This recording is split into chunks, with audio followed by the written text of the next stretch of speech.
vous accueillir dans le cadre de ce dernier atelier, de ce dernier club contrôle audit finance, dont je vous remercie d'avoir rejoint l'IAE. On a l'habitude, au cours de l'année, avec l'aide de tous les services de l'IAE ici, d'organiser un certain nombre de conférences qui touchent à la fois aux questions, on va dire, strictement financières, sur des problématiques strictement financières, mais également, dans les programmes que l'on a ici, on a beaucoup de sujets sur tous les facteurs qui peuvent influencer l'économie et le développement des entreprises. Il ne vous aura pas échappé que le parallèle avec la conférence d'aujourd'hui sur la question ukrainienne, nous avons également quelques spécialistes de la géopolitique côté Ukraine, Europe de l'Est et Russie. On les a également fait intervenir devant nos étudiants, nos anciens étudiants et voilà, tous ceux qui sont intéressés à ces questions pour que chacun appréhende un petit peu les débats géopolitiques et les sujets géopolitiques et l'influence que ça peut avoir sur la conduite des organisations. Et donc là, on a avec Jean-Luc qui intervient ici à l'IAE dans nos programmes et notamment dans les masters finance, l'occasion de faire un petit point sur la situation qui pourrait, voilà, donc on va parler d'hypothèses. Je ne suis pas certain, pour être moi-même ancien auditeur de l'IHEDN et d'avoir regardé un petit peu les questions ukrainiennes et russes, que tout le monde avait bien fait les bonnes hypothèses sur ce qui s'est finalement déroulé. Mais on peut effectivement faire un certain nombre de scénarios et voir surtout comment ça affecte les décisions d'un certain nombre de dirigeants. Donc voilà, je vous remercie d'animer ce dernier atelier. Le principe est assez classique. Au besoin, vous l'interrompez pas, vous intervenez. On est sur un format d'à peu près 1h15, 1h30. Et après, on pourra continuer la discussion sur le fond de la salle. Voilà, Jean-Luc. Merci. Et puis merci d'être venus aussi nombreux malgré ces embouteillages. Alors, je ne sais pas comment... Hop là. Alors... J'ai décidé de faire une première partie, comme le disait Bill Clinton, c'est l'économie stupide. Et donc, on voit très bien ce qui se passe dans beaucoup de pays. En général, quand l'économie va mal, il y a une espèce de fuite en avant. Et aujourd'hui, malheureusement, ça se passe un peu partout sur la Terre. Et puis, vous avez la deuxième puissance économique qui, grâce probablement au virus, a dévoilé un peu ses cartes. Et puis surtout son président, Xi Jinping, qui est gorgé d'hybris, et donc a décidé de prendre la main sur le monde. Alors vous voyez ce que j'ai mis à gauche, et ça représente bien ce qui est en train de se passer dans certaines parties du monde. Et j'ai repris les 3 phrases de George Orwell en 1984. La guerre, c'est la paix. La liberté, c'est l'esclavage. L'ignorance, c'est la force. Et alors là, je précise le tableau ici. Donc, c'est mon épouse qui se trouve je ne sais pas où, qui l'a réalisé. Donc, vous avez ici Mao qui fait la morale donc, à Xi Jinping. Et vous avez, pour ceux qui ne voient pas, c'est une caméra de vidéosurveillance. Et donc, faites très attention puisque vous êtes surveillés par les autorités chinoises. Alors, pour qu'on puisse voir. Donc ici, je vous ai mis le PIB en dollars courants, d'à la fois, donc ici je vous ai mis la Russie. Alors les gens ne le savaient pas trop, mais comme on a beaucoup parlé sur la Russie, et donc vous voyez, la Chine se trouve ici, et la Russie est ici, à peu près à un PIB qui est de l'ordre de celui de l'Espagne. Donc juste en termes d'ordre de grandeur, la Chine c'est 147 millions d'habitants, et l'Espagne, c'est 40 millions. La Russie, pardon, excusez-moi. Alors, je suis remonté pour expliquer un peu ce qui est en train de se passer aujourd'hui donc en Russie. Donc, vous avez la chute du mur de Berlin en 1989, et regardez l'effondrement de l'économie russe. Donc, on a une chute à peu près, vous voyez, on a un indice autour de 80, on descend à 40. Donc la Russie a perdu la moitié de sa richesse pendant toute cette période. Et ce sont les mafias qui ont pris le pouvoir avec une violence inimaginable. Et derrière les mafias, c'est une autre mafia, mais c'est celle des services secrets, donc avec Poutine, qui a repris le pouvoir. Et donc, vous aviez un niveau de violence qui était inimaginable en Russie, et donc il a été accueilli les bras ouverts. Alors, vous voyez, donc la période qui suit, c'est pas si génial que ça. Alors, le conflit en Ukraine, finalement, c'est ce qu'on a vécu avec la guerre du Vietnam, et vous verrez dans mon livre, il y a une centaine de pages qui décrit donc la guerre du Vietnam de 1945, quand les Français sont revenus, jusqu'à la chute de Dien Bien Phu en 1954. Et donc ici, on a exactement la même chose. Donc on arme l'Ukraine de la même façon que l'Union soviétique armait donc le Vietnam. Le Vietnam n'aura jamais réussi à gagner la guerre. Alors, à titre de rappel, ils ont quand même gagné la guerre contre les Français, contre les Japonais, contre les Américains, et puis aussi contre les Chinois. Les Chinois au début des années 80, et ils expliquent qu'ils ont perdu la guerre parce que les Vietnamiens mettaient des jeunes filles en petites jupes dévoilées devant les militaires chinois, et donc ils n'osaient pas tirer. Et là, vous voyez cette réussite extraordinaire de la Chine. Si vous voulez, quand vous regardez toute économie contemporaine, on n'a jamais eu un exploit aussi extraordinaire. Hein. Donc, et alors, ce qui est assez amusant, là, vous voyez, Royaume-Uni, France, Allemagne, on fait toujours des commentaires. Donc là, c'est des chiffres sur longue période. Donc je vous ai mis la croissance sur cette période, 90-2016. Ça ne change pas vraiment lorsqu'on rajoute les chiffres derrière. Et vous voyez, même combat pour l'ensemble des pays européens. Donc on dit toujours que l'Allemagne a fait un peu mieux que la France, mais vous voyez, c'est à peu près la même chose. Donc, à la grande différence de Poutine, c'est que la Chine a les moyens de ses ambitions. Alors, ici, ce que je vous ai mis, c'est la contribution de la croissance de la Chine à la croissance mondiale. Et donc, vous apercevez que pendant toute cette période, donc 2008-2017, donc juste avant le Covid, vous voyez que la Chine a contribué à peu près un tiers à la croissance mondiale.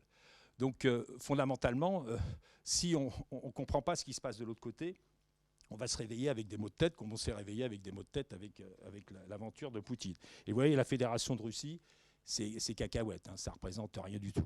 En termes de commerce mondial, donc la Chine est entrée en 2001 dans l'OMC, et quand on connaît l'histoire, c'est qu'une grande partie des caciques chinois n'étaient pas finalement si favorables à l'entrée de la Chine dans l'OMC parce qu'ils étaient convaincus que ça allait entraîner finalement un effondrement de l'économie chinoise compte tenu de la puissance des pays occidentaux.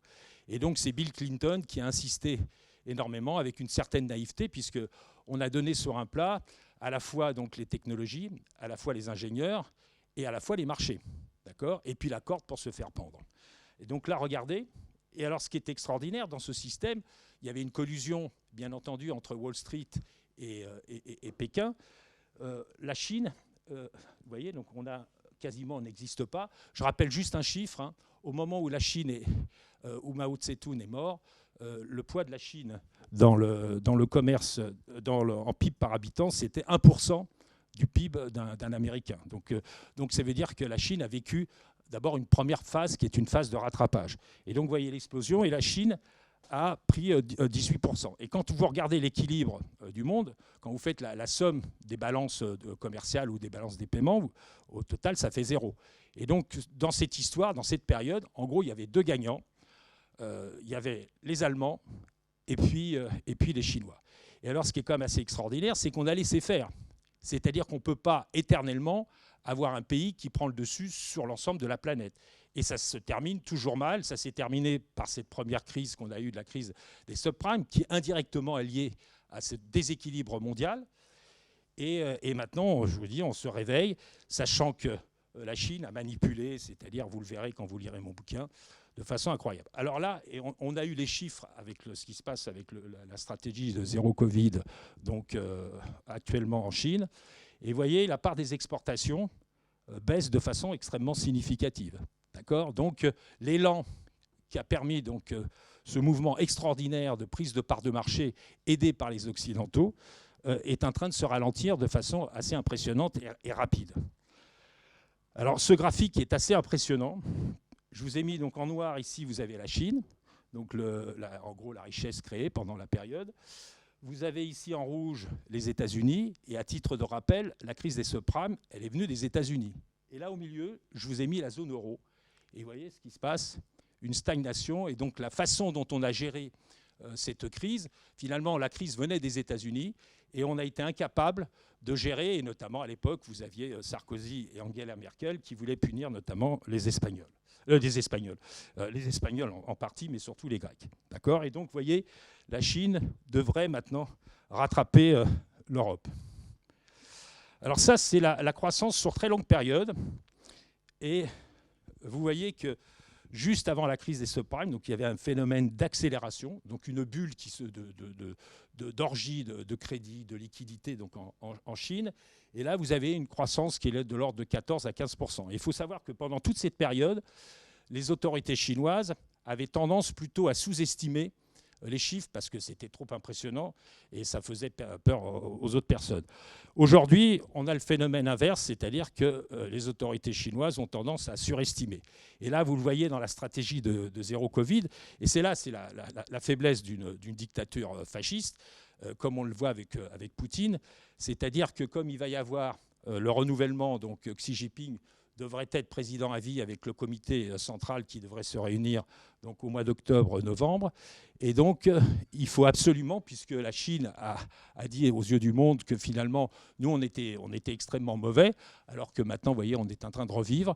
Et là, ils sont en train de se refermer et de façon extrêmement brutale, avec les conséquences que tout ça va avoir. Ils ont un vaccin qui est inefficace et ils refusent, bien entendu, d'utiliser les vaccins occidentaux. Donc là, le chiffre de 5%, probablement, est largement trop optimiste. Et il faut regarder dans cette tendance, c'est-à-dire que c'est un pays qui a vécu avec des croissances incroyables. Et quand vous passez, parce qu'on se dit on voudrait bien faire 5% de croissance, mais quand vous passez dans des rythmes de croissance moyens de 10 à 9 à 5%, ça correspond à une récession. Et donc toute l'organisation, tout le système économique est actuellement paralysé. Alors, ça, c'est les extraits, certains extraits qui ont été prononcés par Xi Jinping, et notamment, c'est une des dernières communications avec Joe Biden. Et donc, Xi Jinping croit véritablement dans son destin, parce que c'est le cas de tous ces gens-là qui sont égocentriques et narcissiques. Et donc, il considère que la démocratie est faible et que seul son système lui permettra d'évoluer, notamment avec la 4e révolution technologique, car selon lui, les choses vont trop vite, et donc une démocratie dans ce type de système est extrêmement fragile. Et donc, il considère qu'il faut un pouvoir fort à la tête du pays, et alors ce qui est quand même assez impressionnant, alors ce n'est pas le cas de tous les Chinois, mais tous les Chinois sont quand même assez d'accord pour dire que ça serait très mauvais d'aller vers un système démocratique. Et la conséquence de tout ça, c'est qu'on est en train de vivre un pays qui se referme complètement sur lui-même et qui est en train de se nord-coréaniser. Donc on voit comment ça se passe à la Corée du Nord. C'est pas une bonne nouvelle. Alors comment cette croissance assez exceptionnelle s'est faite ? Elle s'est faite avec une orgie de crédit. Et quand je dis une orgie de crédit, c'est quelque chose d'inimaginable. Et donc vous voyez, on était, juste avant la crise des subprimes, on était à 150% rapporté au PIB, et on est passé de 151% à 330%. Et donc quand vous avez ce ratio de dette sur PIB qui progresse aussi vite, en général, dans un système qui est ouvert, ce qui n'est pas le cas du système chinois, vous avez un risque systémique bancaire. D'accord ? Donc, et on le voit très bien, en 2015, il y avait un ralentissement, ils ont mis sur la table 25% de relance et sous forme de crédit. Donc le système est extrêmement fragile. Alors ce qui est le plus impressionnant, ce n'est pas tant le niveau, mais c'est la vitesse avec laquelle les choses se sont faites. Et donc là, vous voyez en bleu, vous avez les États-Unis. Vous avez, à titre de comparaison, 2 pays émergents. Donc vous avez le Brésil et l'Inde qui est en bas. Et vous voyez la Chine. Et donc la Chine a fait en 10 ans ce que les États-Unis ont fait en 40 ans. Donc ce qui est le plus inquiétant, ce n'est pas tant le niveau que l'on peut gérer, c'est la vitesse avec laquelle les choses se sont faites. Et donc, moi, je donne toujours cet exemple qui caractérise bien la croissance chinoise. Vous avez vu, entre Hong Kong et Macao, ils ont construit, donc on pouvait y aller avec des bateaux rapides, c'était extrêmement efficace, ça ne polluait pas tellement. Et ils ont construit donc un pont immense qui relie ces deux zones. Donc dans un premier temps, il faut du béton, il faut des métaux, etc., pour faire cette espèce de pont immense. Alors, les Échos titraient avec la photo en disant « c'est fantastique, ils vont à fond dans les infrastructures ». La réalité, c'est que pour pouvoir financer ce genre de pont, il faut que les prix soient élevés. Et comme vous avez une concurrence qui est aussi rapide avec les bateaux qui fonctionnent très très bien, le taux de fréquentation de ce pont, c'est 20%. Et donc, vous voyez bien, dans cette espèce d'orgie de crédit, les choses ont fait. Donc, dans un premier temps, bien entendu, il y avait un besoin incroyable, un tel retard dans les infrastructures. Ils ont construit du TGV à tout va, des aéroports, des immeubles, et le foncier a participé de façon incroyable à cette croissance. Le problème, c'est la vitesse à laquelle les choses se sont faites. Et vous voyez bien que derrière, il y avait juste un impératif qui n'était pas un impératif de solvabilité et de rentabilité, mais vous aviez un impératif de croissance à court terme. D'accord ? Alors là, ici, je fais une comparaison avec donc d'autres, le monde. Donc on est à 281. Vous voyez, alors, et une grande partie de la dette, c'est de la dette privée. Donc il y a une orgie de crédit qui s'est faite chez les particuliers. Et vous allez le voir dans un graphique qui va suivre. Vous voyez, la zone euro est pas si mal. Et alors, juste à titre de comparaison, la France se situe au même niveau. Donc la France est recordman du monde avec la Chine en termes d'endettement. Ça veut dire qu'il nous reste peu d'espace pour pouvoir faire tourner la planche à billets, comme le propose Mélenchon. Alors, comment la croissance chinoise et tout ça a été masqué, parce que c'est ça qui est quand même extraordinaire. Hein. On a eu la période de Mao, où tout le monde croyait en ce que Mao racontait, et vous aviez tous les intellectuels qui étaient en vous disant que, et je me souviens donc cette phrase de Sartre, la fin justifie les moyens. Bon, on sait le stalinisme, on sait Mao quand même, c'était assez sympathique. Alors si on fait la compétition entre Mao, entre Staline et puis entre Hitler, bon, ça se vaut. Alors il y a des gens qui disent mieux. Et donc les Chinois ont réussi à raconter un récit. Et donc, il y avait Raymond Aron, qui était un des seuls qui avait compris un peu ces systèmes, bon, qui avait été traité de facho et de vieux réactionnaires. D'accord ? Et alors, qu'est-ce qui s'est construit ? Une espèce, donc c'est le foncier avec des immeubles qui se sont construits. Moi, je me souviens, j'étais en Chine au moment de la crise des subprimes, donc, où il y a eu ce plan de relance incroyable. Et donc, la Chine a été le seul pays à faire plus 8%, alors que l'ensemble du monde faisait moins 8%. Et donc, ça a façonné dans la tête des investisseurs, ça a façonné dans la tête des économistes en disant que la Chine était invulnérable. Et la réalité était là. Sauf qu'on ne savait pas comment les choses se construisaient. Alors, le problème de fond, c'est que ce que je suis en train de vous dire, je pouvais vous le dire il y a 5 ans, il y a 10 ans. Mais quand vous êtes dans un système où vous avez peu accès à l'information, et dans un système où le Xi Jinping il décroche son téléphone, il dit maintenant vous prêtez. Donc vous comprenez bien qu'on a peu accès à l'information est tronquée, alors tout le monde le sait, mais quand on vous donne un chiffre, bon, les gens sont rassurés et ils ne vont pas plus loin. D'accord ? Et alors là, le problème de l'immobilier, donc on a une bulle immobilière qui s'est constituée partout sur la planète. Vous allez en Australie, vous allez au Cambodge, à Phnom Penh, ils ont asséché le lac derrière, et donc on a une bulle immobilière qui s'est constituée, et cette bulle immobilière, elle s'est constituée pourquoi ? Parce que l'argent valait zéro. Donc on a baissé les taux, et on a baissé les taux pour pouvoir solvabiliser le système, pour sauver le système des crises multiples qui s'enchaînaient. Résultante, on a laissé constituer des bulles un peu partout, et notamment sur le marché des matières premières. Et donc vous voyez, l'immobilier, la valeur de l'immobilier, c'est 4,1 fois le PIB. Aux États-Unis, vous êtes sur un sommet, c'est-à-dire qu'on est 30% plus haut qu'avant la crise des subprimes.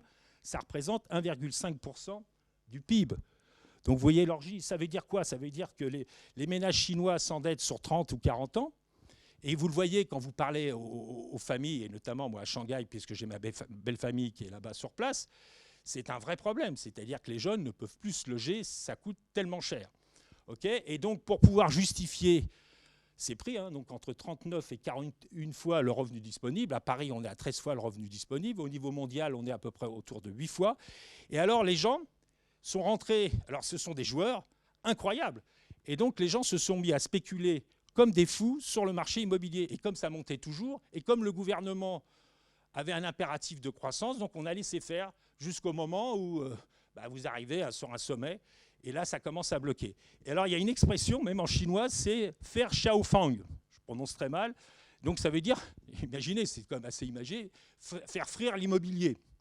Et donc, vous avez un système, alors je ne veux pas détailler parce que ça prendrait beaucoup plus de temps, mais vous avez un système de pyramide de Ponzi qui est inimaginable. Et donc, les propriétaires, aujourd'hui, on a fait le calcul, notamment avec la faillite d'Evergrande, donc qui est le premier promoteur immobilier donc en Chine, vous avez la possibilité, donc les gens, ils se foutent complètement, et ça c'est toujours la caractéristique d'une bulle, c'est-à-dire qu'ils achètent un bien immobilier, mais ils se foutent du rendement. Le but, c'est pas de louer, c'est qu'ils spéculent et sur la plus-value. Et comme ça a marché très longtemps, comme le Homo sapiens se raconte des histoires, ils se disent ça va continuer. Et comme on est en train de le voir, et donc les taux d'intérêt sont en train de remonter partout en Occident, et là, vous le voyez, l'immobilier va commencer à baisser, et ça va baisser certainement beaucoup plus fort que ce qu'on imagine. D'accord ? Donc on a la possibilité donc, de logements qui sont vides, rapportés à la population.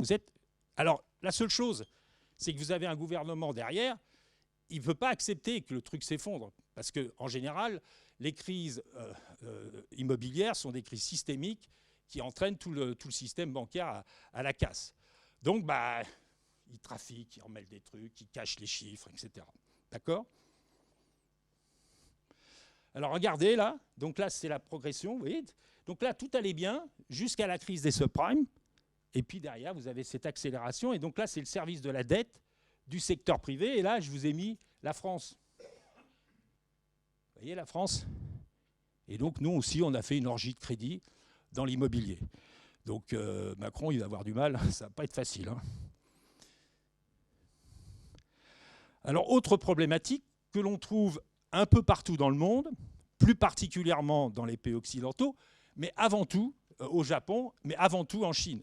C'est-à-dire qu'il y a un déclin démographique, mais qui se fait à une vitesse inimaginable. C'est-à-dire que si vous comparez par rapport au Japon, les gens qui vont au Japon, vous verrez, les chauffeurs de taxi, ils ont 70 ans, ils ont les cheveux blancs, un peu comme moi. Et donc, vous avez un vrai problème démographique. Et donc, vous le voyez ici. Donc là, ce qui a fait la croissance, c'est ces fameux Mingong, qui étaient la résultante de ce boom démographique à la période de Mao. Et vous voyez, vous avez un pic incroyable.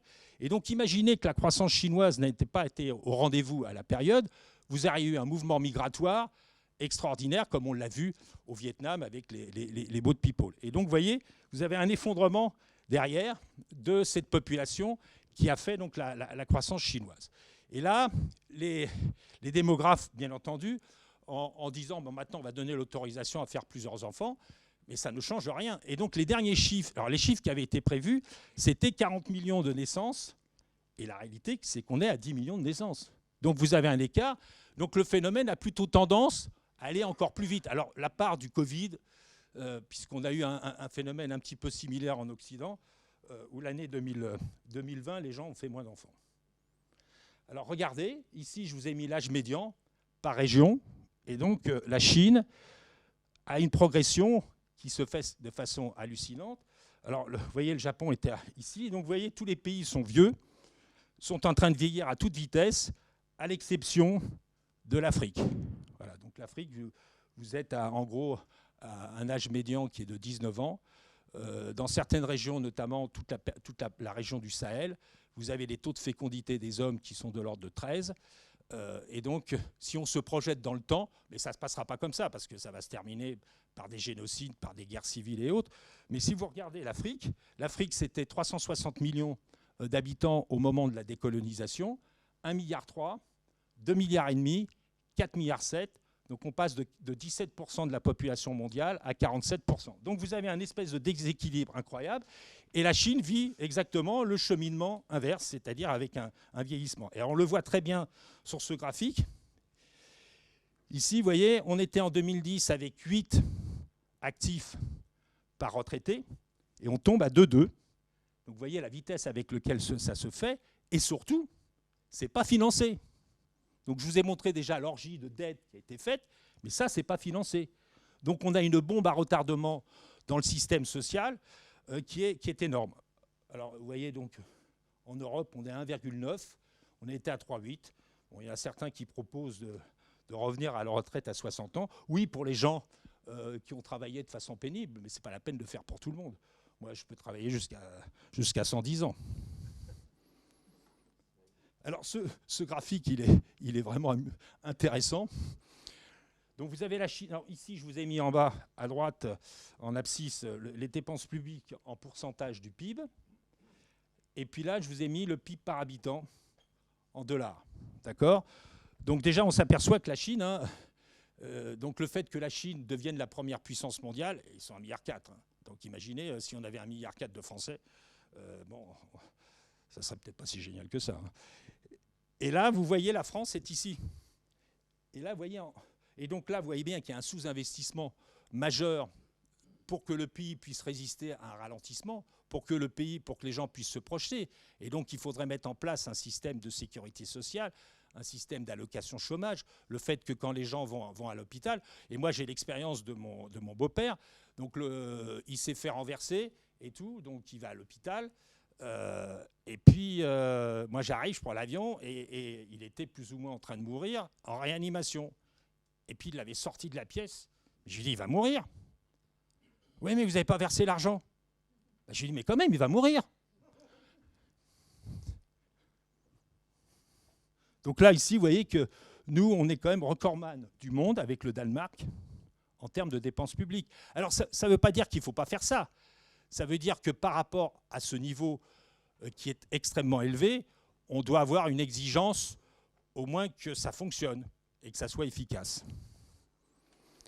Donc là, compte tenu de cette envolée fantastique des parts de marché de la Chine, donc la Chine a accumulé pendant des lustres, et donc elle a atteint un moment au plus haut 4 000 milliards de dollars, et s'il n'y avait pas la crise et si on ne commençait pas à se réveiller, les gens se projetaient, c'est 4 000, 5 000 milliards, et vous voyez bien que quand vous avez un pays qui capte tout l'argent, et bien entendu il y avait aussi l'Allemagne, mais c'était un peu pour d'autres raisons, et là vous voyez, ça a commencé à se renverser, et donc ils détiennent une part très significative des bons du Trésor. Alors les gens vous disent, ah ouais, donc ils ont des réserves très importantes. Alors, et là, les Chinois sont en train de se poser la question, avec les répressions qu'on a pu avoir contre la Russie, puisqu'ils ont beaucoup d'argent à l'extérieur, et ils sont en train d'essayer de se préparer au cas où. D'accord ? Et donc on le voit très bien, là, il y a des fuites de capitaux, et quand vous allez sur place, tout est bloqué. Pour sortir l'agence, c'est quasiment impossible. Donc il y a une parano qui est en train de s'installer. Et alors juste à titre d'information, moi j'ai mon beau-frère qu'on a au téléphone. Et là il est en train de vous expliquer, comme vous l'avez, toute cette dialectique qu'on a en Russie, c'est-à-dire qu'à la télé, on leur répète du matin au soir que les Américains veulent envahir la Chine. Donc on prépare les mentalités. D'accord ? Et bon, alors on a moins accès parce que là, il y a l'histoire de la guerre en Ukraine. Mais les gens ne se posent pas trop de questions. Alors, regardez comment ça s'est construit et comment ce déséquilibre, alors ce déséquilibre a duré de façon incroyable. Et donc, je vous ai mis le rapport entre l'investissement, donc c'est toutes ces infrastructures dont je vous parlais, rapporté à la consommation des ménages. Et donc, qu'est-ce qu'on voit ? Cette anomalie. Et là, je vous ai mis la Corée du Sud, qui est un des pays qui a investi massivement, qui a été complètement détruit après la guerre et tout. Et vous voyez, tous les pays, je vous ai mis plutôt des pays émergents, donc il n'y a qu'un seul pays qui fait ça, c'est la Chine. Donc il y a un vrai déséquilibre de la façon dont la croissance s'est construite. Là, ici, au niveau de la consommation des ménages, regardez, donc vous avez l'Inde et la Chine, et alors c'est assez amusant, vous voyez, la Russie est ici. Donc la Russie, c'est quoi la croissance ? C'est de la dette, et c'est la consommation des ménages. C'est la même chose avec la Malaisie, la Turquie, qui est en grande difficulté aujourd'hui, l'Argentine, le Mexique. D'accord ? Et vous voyez, les deux pays derrière, ils sous-consomment. Alors pourquoi ils sous-consomment ? Parce qu'ils ont peur de l'avenir. Quand on ne fait plus d'enfants, c'est qu'on a peur de l'avenir. Quand on consomme plus, c'est qu'on se dit, mais qu'est-ce qui va se passer ? Et donc, et là, on le voit sur ce graphique. Donc, quel est le poids de la consommation des ménages ? Ici, rapporté donc au PIB, on est à 39%. Et donc, probablement, les choses sont en train de se détériorer avec la crise du Covid.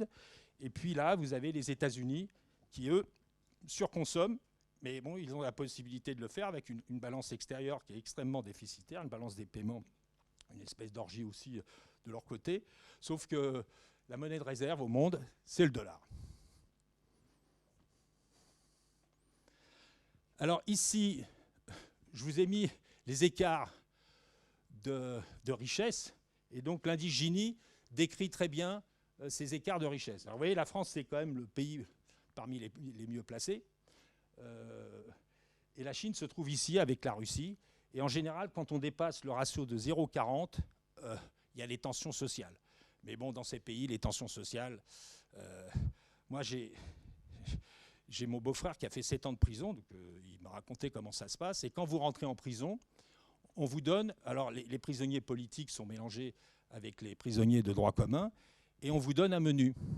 Donc, vous allez choisir porc sucré, soupe au bambou. Et vous savez à quoi? Alors, ils sont 20 dans les cellules, il y a tout un système de hiérarchie, et ça correspond à un supplice, une torture qu'on vous fait dès le départ, pour pouvoir vous montrer comment ça se passe. Et je me souviens de Ségolène Royal qui avait dit la justice chinoise est efficace. Donc, problématique qui maintenant est en train de s'accélérer et dont on commence à prendre conscience, qui est le problème du réchauffement climatique. Et donc là, vous voyez, alors là, il faut rajouter un petit peu 2000, on est à 10 000, et ça, c'est les émissions à gaz à effet de serre. Donc ça veut dire que la Chine, malgré son développement, vous comprenez qu'il est un des pays les plus pollueurs de la planète. Et donc, il vous raconte, pareil, tout le pipotage. On fait des... Alors, c'est vrai que comme ils sont 1,4 milliard, la Chine est le pays où il y a le plus de pianistes. Mais ce qui est important, c'est rapporter à la population.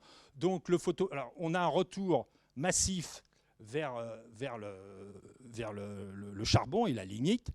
Et alors, vous avez une explication avant même de ce qui s'est passé dans les tensions au niveau de l'énergie au niveau mondial. En 2021, vous avez eu une sécheresse qui était de 80% supérieure à ce que la Chine a connu. Et donc, tous les barrages hydroélectriques étaient vides. Donc, il a fallu se tourner vers la centrale à charbon. Le problème des centrales à charbon, il faut de la flotte pour pouvoir refroidir. Donc, il n'y avait pas de flotte. Donc, qu'est-ce qu'ils ont fait? Ils ont essayé d'apporter du gaz qui pollue moins. Et donc, on a eu tout cet enchaînement et on a eu la même chose du côté de l'Occident, en Europe de l'Ouest. Pas de vent, pas de soleil. Et voyez, alors là, vous avez aussi l'Allemagne qui a très bien fait avec la fermeture des centrales nucléaires et avec les conséquences. Alors, pour pouvoir avoir quelque chose qui soit quand même plus juste, puisque nous, on importe énormément de produits, et si on voulait avoir le véritable ratio, il faudrait intégrer les produits qu'on importe dans le total. Donc là, vous voyez bien que vous avez un avant-goût avec la guerre. Ce qu'on est en train de vivre au cours des 5 dernières années, c'est une accélération, une transformation de l'histoire, comme on ne l'a jamais vu de façon incroyable, que ce soit dans l'organisation du travail, mais dans les rapports de force qui se sont... Donc on a cru à un moment une mondialisation heureuse. Vous voyez ce qui est en train de se faire sous nos yeux. Alors, les pro-chinois vous racontent qu'ils mettent en place des systèmes d'échange entre les monnaies, etc., et que la monnaie chinoise pourrait venir monnaie de réserve. Non, 2,5%. Et qui c'est qui a le courage d'acheter de l'argent d'une démocratie sympathique en se disant, un de ces jours, je vais me retrouver en caleçon. Donc, l'Occident, et c'est ça le paradoxe, l'Occident a encore de beaux restes. On a passé son temps à s'auto-flageller. Et donc là, cette crise, comme l'armée russe qui, au bout de quasiment 15 jours, a perdu la guerre, alors le problème, c'est que ça va durer. Hein. Donc je peux vous dire que ça ne va pas durer quelques mois. L'autre, il ne va pas céder. Hein. Donc ça va durer. Hein. Et ce qui fait qu'en termes d'environnement mondial pour la Chine, puisque vous avez vu le chiffre qui est tombé sur les exportations qui se sont effondrées, elles se sont effondrées en dehors du problème de la politique de zéro Covid menée par Xi Jinping. Alors, les dépenses militaires. Alors vous allez voir, je vous ai mis les chiffres, c'est incroyable. Donc elles ont augmenté de 67%. Et alors la chance qu'on a, comme pour l'histoire de Poutine, c'est que ce que je vous ai dit, c'est quand vous jouez au poker, vous ne dévoilez pas vos cartes.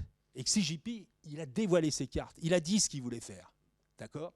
Et ça, c'est quand même une erreur incroyable. Et là, regardez la phrase, puis vous pourrez en prendre qui sont cités sur les médias chinoises. La plus grande source de chaos dans le monde actuel, ce sont les États-Unis. Les États-Unis sont la plus grande menace pour le développement et la sécurité de notre pays. Donc on comprend pourquoi Mélenchon, il n'aime pas les États-Unis. Alors là, vous avez l'évolution des dépenses pendant toute la période. Donc vous avez la chute du mur de Berlin. Donc tout le monde a cru en la fin de l'histoire, en disant maintenant ça y est, c'est super, c'est l'Occident qui a gagné. Mais l'Occident, il a gagné faute de combattants. C'est-à-dire l'Union soviétique s'est décomposée, s'est effondrée. D'accord ? Donc vous voyez, ça baisse. Et puis là, il y a première alarme qui est le 11 septembre avec les tours jumelles à New York. Et donc là, vous avez un commencement d'un redémarrage de l'investissement dans le militaire. Vous avez la crise des subprimes qui casse un peu ce mouvement. Et puis là, les élections de Trump, c'est parti. Et vous allez le voir de façon encore plus détaillée. C'est assez impressionnant. Donc ça, c'était en 2020. Donc vous voyez, les États-Unis étaient à 682 milliards de dollars. On est au même niveau entre l'Allemagne et la France. Et vous voyez, donc l'Inde est en train de se réarmer. Et donc tout le monde se réarme. Et la Chine, c'est 221 milliards. Mais ce qui est impressionnant, c'est ça. C'est-à-dire qu'en 2 ans, donc les dépenses militaires qui avaient atteint un sommet sont en train de s'accélérer partout dans le monde. Donc vous voyez, les États-Unis, c'est plus 18%. Et la Chine, c'est plus 33%. En termes de part marché, donc vous avez une suprématie, et on le voit avec l'histoire de la Russie, dans le domaine militaire, que ça soit, parce que le domaine militaire, il y a un fondement technologique, et on le voit dans la guerre en Ukraine, c'est-à-dire que les satellites, les espions, là, ils ont réussi. Alors, ça a fuité. Alors, est-ce que c'est vrai ou pas ? Mais les États-Unis arrivaient à repérer les généraux, donc ils ont réussi à flinguer 20 généraux donc du côté russe, et les Ukrainiens étaient prévenus, ce qui faisait tout à fait plaisir à Poutine. Alors là, ici, je vous ai mis la mer de Chine. Donc les Chinois ont décidé d'imposer, ça leur appartient. Et alors là, vous avez des conflits. Alors dans un premier temps, puisqu'on était dans la mondialisation heureuse, les gens s'écrasaient, etc. Et donc tous ces îlots, ici, donc vous avez des îlots qui sont revendiqués par les Philippines. Vous avez ici le sud du Japon, les îles Senkaku. Vous avez ici avec le Vietnam les îles Paracel, le Brunei, etc. Et donc tous ces îlots sont fortifiés et sont transformés en pistes d'atterrissage avec des missiles qui sont installés. Donc la Chine investit massivement en prévision probablement d'un conflit.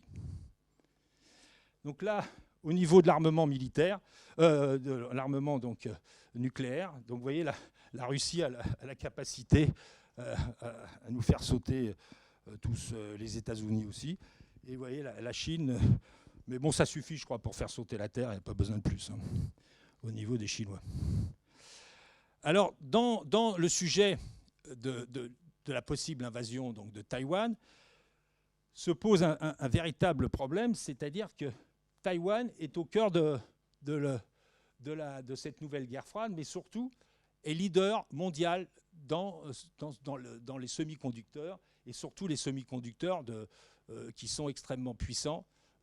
Et donc vous avez un peu les Sud-Coréens, mais pour l'essentiel, c'est les Taïwanais. Et pour les Taïwanais, donc c'est ce que je mets derrière, c'est une assurance vie. Donc c'est-à-dire que les Américains ne peuvent pas laisser ce genre d'industrie qui est fondamentale pour la 4e révolution industrielle. Alors regardez en Chine le retard. Et là c'est pareil, on va découvrir, puisqu'une fois qu'on commence à fermer le robinet, et donc la Chine dépense plus d'argent pour acheter des puces électroniques que pour se fournir en pétrole. Et là, je cite l'effet de Huawei. Et donc, vous avez vu, donc, quand les États-Unis ont dit maintenant, vous ne pouvez plus avoir accès à la technologie américaine. Et donc, vous avez une baisse du chiffre d'affaires d'un tiers. Donc là, je vous ai dit, le microprocesseur, une assurance pour Taïwan. Taïwan a 85% de part de marché au niveau mondial. Là, vous avez, je vous ai mis les 10 premiers producteurs de microprocesseurs. Donc là, ici, il n'y a pas un seul Chinois. Là, si vous prenez les fonderies, il y en a un, ici, SMIC, mais les microprocesseurs sont d'une taille de 28 mm. Donc ils ont un retard, et dans ce domaine, les capitaux qu'il faut mettre sur la table, et puis surtout l'expérience, sont tellement importantes que c'est pas demain la veille, et on le voit, puisqu'ils investissent massivement, il ne suffit pas de mettre de l'argent pour y arriver. Alors, on a eu un basculement. La Chine, qui était donc la stratégie que menait Deng Xiaoping, insistait sur le fameux, alors je prononce encore très mal, Tao Guang, machin, garder un profil bas. Donc c'était ce soft power. Et tout ça a changé avec l'arrivée de Xi Jinping et la crise des subprimes. Et donc aujourd'hui, c'est la partie la plus extrémiste du Parti communiste chinois qui a pris la main donc, à Pékin avec la nomination de Xi donc, en 2015. Et quand les Chinois ont vu l'intensité de cette crise, des subprimes, et là pareil, j'étais sur place, et donc on expliquait que si l'économie mondiale va mal, c'est à cause des Américains, etc. Et c'est toujours la même chose. Et alors ils ont...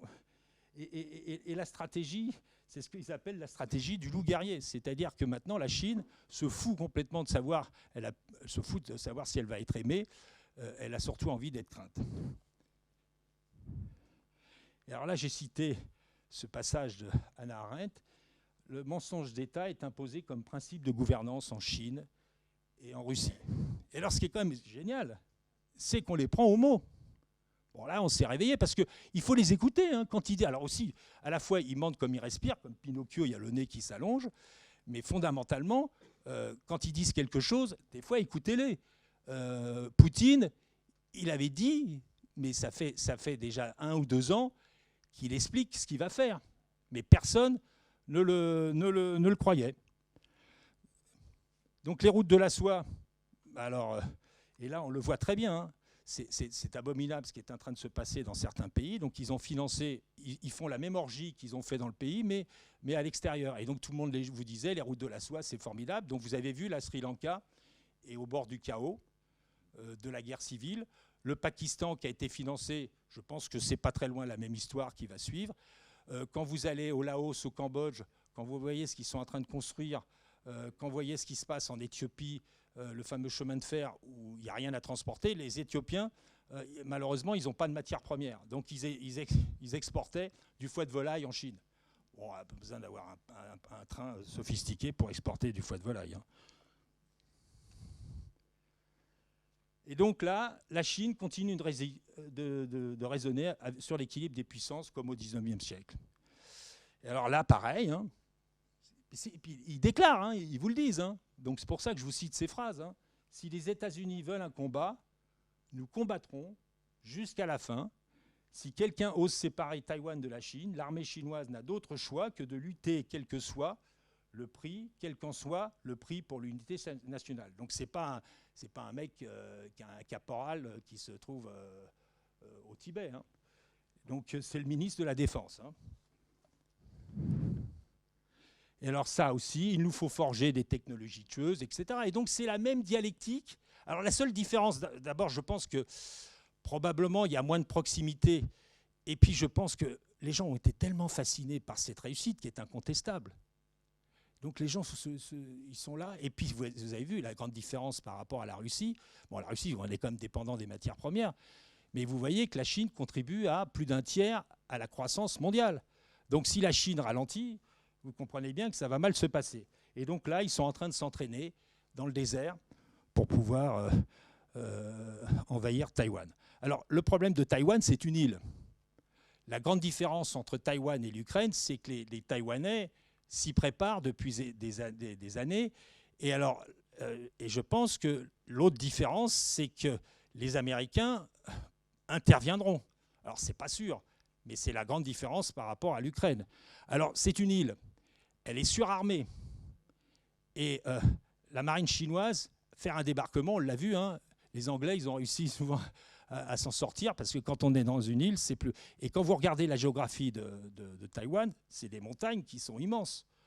Donc, s'aventurer dans ce genre de choses, et là, c'est là où je dis merci Poutine, parce que les Chinois sont en train de se réveiller. Grâce à Poutine, l'Europe a commencé à comprendre dans quel monde on était. Et j'appelais ça le moment Spoutnik des USA. C'est-à-dire que, je ne sais pas si vous vous souvenez, lorsque les Russes, dans un premier temps, dans la conquête spatiale, avaient une avance technologique sur les États-Unis. Et donc la réaction, ça a été la création, l'investissement massif dans la NASA et puis la conquête de la Lune. Et donc aujourd'hui, il y a eu l'épisode afghan où les Américains sont partis. Ne parlons pas de l'épisode de Trumpy, donc là qui était quand même quelque chose de flamboyant. Et donc on a eu ce réveil. Et là, les Américains, alors les gens vous disent il ne faut pas le dire. Moi j'en sais rien, mais bon, franchement. Et donc on fournit des armes. Et ils ont compris qu'on va pouvoir, fondamentalement, les Ukrainiens, en tout cas, ne perdront pas la guerre. La guerre, ça peut être une guerre, c'est une guerre de tranchées, donc ça peut durer très très longtemps. Et puis l'autre, il va pas faire son truc. Donc je ne sais pas. Par contre, la seule chose, c'est que vous devez intégrer dans vos scénarios que ça va durer longtemps. Et comme on va leur fournir des armes, vous imaginez l'équilibre. Donc ils vont s'envoyer des missiles sur la gueule. Et donc, vous voyez, Mariupol, hein. Mariupol, qui a été soi-disant une réussite, bah oui, mais le seul moyen pour pouvoir conquérir un pays comme ça, c'est qu'il faut raser le pays. Donc, vous voyez que c'est pas comme ça qu'on y arrive. Donc, je dis en conclusion, les Occidentaux ont encore de beaux restes, contrairement à ce qu'on pensait. On détient la technologie, on a les marchés financiers, on a les marchés en dernier recours, on a le dollar qui est monnaie de réserve. L'armée chinoise n'a jamais eu de conflit militaire, ça remonte aux Vietnamiens, mais en 1980, donc c'est pas exactement la même chose, et donc on l'a très bien vu avec ce qui s'est passé en Russie, avec les Russes plutôt. Les Russes sont mis en difficulté en Ukraine, les Occidentaux sont les acheteurs en dernier ressort, le rêve chinois est pris en tenaille. Alors, la grande différence, on a un choc, hein, donc c'est un choc qui est lié au fait qu'on est dépendant. Alors là, c'est un truc incroyable, hein. C'est-à-dire les Allemands, c'était le cheval de Troie. Et moi, je répétais ça depuis toujours. C'était la même chose en Chine. Ils faisaient un tel pognon qu'à chaque fois, ils baissaient leurs culottes. Hein, à chaque fois, ils baissaient leurs culottes. Hein. Donc il y a des secteurs entiers qui ont été complètement détruits, le photovoltaïque et autres. Les Allemands, comme ils avaient une puissance très forte dans l'industrie automobile et dans l'industrie chimique, il faut savoir que l'industrie automobile allemande, elle fait ses choux gras en Chine. D'accord ? Alors, donc là, ici, Deng Xiaoping avait dit avoir beaucoup appris de l'effondrement de l'Union soviétique. Donc c'est la hantise des dirigeants chinois. C'est qui est le chaos, comme on l'a eu après la chute de l'Union soviétique. En sera-t-il de même de Xi Jinping avec le fiasco de la guerre en Ukraine? La Chine pourrait hésiter de continuer à soutenir inconditionnellement une Russie défaite. Et là, il ne me reste plus que deux slides. Le pouvoir rend fou. Le pouvoir absolu rend absolument fou. Les vieux dictateurs deviennent irrémédiablement paranoïaques. Et c'est ça la fragilité de ce qui se passe. Vous le voyez très bien dans la stratégie zéro Covid. C'est qu'il n'y a personne qui va aller voir Xi Jinping en lui disant « Hé, coquin, là, peut-être que là, tu ne vois pas, on est en train d'effondrer le système. » Non. Il se prend 3 baffes, il rentre chez lui. Et dans le meilleur des cas, il se prend 3 baffes. Mais surtout, il va se retrouver dans un camp et autres. Aucun contre-pouvoir. Donc il n'a pas accès à l'information, et c'est exactement ce qui s'est passé dans le conflit avec Poutine. Donc c'est la même histoire. Et donc la guerre en Ukraine enterre définitivement la mondialisation heureuse et la naïveté des Européens. Et donc on est un retour en arrière, comme à l'époque du 19e siècle. Et donc c'est ce que je dis, c'est un concept millénaire du droit du plus fort qui met en péril la vie en société, préfigurant un recul civilisationnel d'une ampleur comparable à l'effondrement de l'Empire romain. Donc la conclusion, mais ça y est, je pense qu'il y a une partie, alors pas tous, l'Europe n'a pas d'autre choix que celui de la puissance. Sinon, on sera marginalisé. Et je terminerai par cette phrase de Lao Tzu. On gouverne un grand État comme on fait frire de petits poissons. Voilà, donc je suis prêt à répondre à vos questions sur... Alors, pourquoi j'ai choisi dans mon livre Équations chinoises, vous avez une critique qui a été faite par Jean-Louis Chambon, qui est donc le président du prix Turgot. Donc je lui avais envoyé le livre et il m'a envoyé cette critique. Et vous le lisez, c'est exactement ce que j'ai voulu faire. Donc j'ai choisi la forme romanesque parce que d'abord vous touchez un public beaucoup plus large. Et puis vous avez des personnages qui ont des... J'ai choisi volontairement des personnages avec des personnalités extrêmement marquées. Donc il y a des gentils, il y a des très très très méchants, il y a des histoires d'amour. Il y a véritablement un thriller, donc vraiment ça suit. Donc, notamment, vous avez une histoire atroce qui est donc l'enlèvement d'une jeune Thaïlandaise dans le Triangle d'Or, et qui est une histoire vraie, puisque tout ça est extrêmement documenté. Et donc, il y a tout un trafic de femmes qui se fait, puisqu'il y a un déficit, vous le savez, à cause de la politique de l'enfant unique, de garçons. Et donc, il y a un trafic de femmes qui se fait, et notamment dans les provinces retirées. Et donc, certaines femmes servent d'utérus pour plusieurs hommes. Donc, elles font un enfant, 2 enfants. Et au bout d'une fois, ils ont fait suffisamment d'enfants, elles sont envoyées dans des bordels qui sont infâmes. Et donc, il y a cette histoire de cette pauvre gamine qui a été enlevée par des mafias. Voilà. Et puis, j'ai essayé, pour faire comprendre ce qui se passe aujourd'hui en Chine, j'ai un épisode de la guerre du Vietnam, donc qui commence au moment juste à la fin de la Seconde Guerre mondiale.